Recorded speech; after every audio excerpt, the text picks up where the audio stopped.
to... I did not say tumatawa.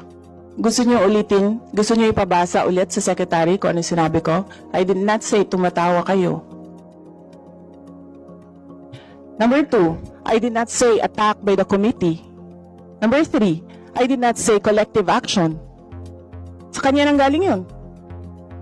I did not say conspiracy theory. Sa kanya nang galing yun. Pabasa niyo ulit kung ano sinabi ko. And so, Madam Vice President, because those words were uttered Madam Chair. by Madam someone, Chair. I just...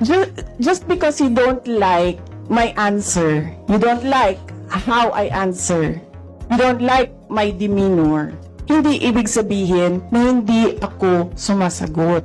Yes, Madam Point Vice of President. clarification is understandable if you want to be clarified of the words I uttered.